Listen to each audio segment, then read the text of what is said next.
Tired of dealing with annoying flies, fruit flies, and gnats in your home? The Zevo Flying Insect Trap is your ultimate solution. Don't wait. Check out the link in the video description now to get your Zevo Flying Insect Trap on Amazon and enjoy a bug-free home today.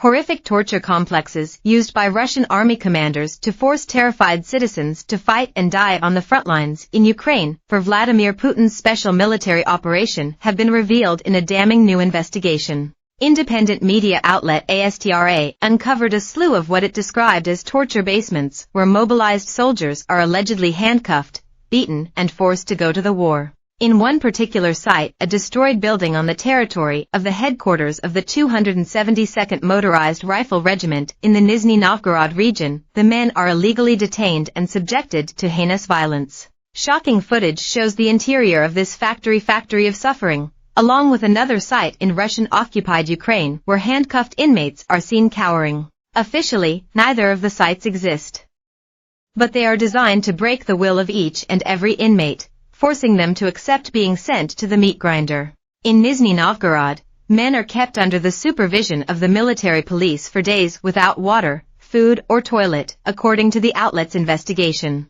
They are kept like cattle under the supervision of the ruthless Captain Bogdan Romanov, the outlet suggested, adding the inmates are often barred from medical examinations or surgery, even though many have war wounds. One maimed soldier even was kept there despite losing a leg, according to ASTRA.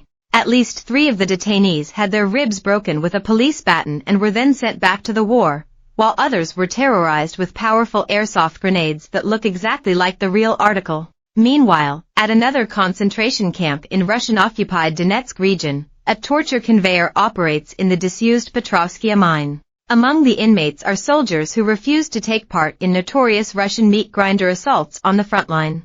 Others are held because they had tried to escape, or for other supposed transgressions. The Petrovskia site is also a place where people seen as enemies of Russia are abused or exterminated. One alleged inmate was Russell Bentley, a U.S. citizen who fought on the side of pro-Putin forces in Ukraine following the 2014 annexation of Crimea. The 63-year-old Texan-turned-Putin apologist was an outspoken pro-war advocate, but is said to have fallen out with the commanding authorities in Donetsk. Bentley was reported dead 11 days after he went missing in the Donetsk region in April. He was reportedly tortured in the Petrovskia mine and may have died there, according to ASTRA. The torture complex in Donetsk is believed to be overseen by Ilya Ivanov, deputy commander of the 5th Motorized Rifle Brigade. His commanders force their subordinates to go on meat assaults by torturing them, according to some troops unfortunate enough to have passed through. They bring the soldiers there with bags over their heads, said a former prisoner. They don't feed them. They give you a bag if you want to go to the toilet. When they locked me up, they hung us up by the arms and legs from the ceiling with chains. But this prison is also used by the commanders of the brigade to cash in on the war, according to the ASTRA report. Donetsk human rights activist Maxim Vitoprav said of the purpose of the torture mine, "It's not just sadism.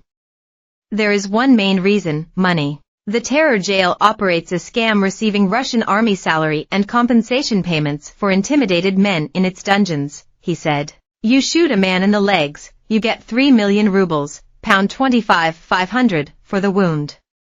They write out a power of attorney for their people. A man dies, you get 6 million rubles, pound 51,000, for the dead. And while he serves them, but in reality sits in a basement cell, they receive 200,000, pound 1,700, for him, in salary payments, every month. Excellent business. In fact, for everyone who sits in the basement, the first thing they do to them is take away their salary card or force them to rewrite a power of attorney for payments to fictitious persons. Every single one of them is in the basement, but none of them receive their money.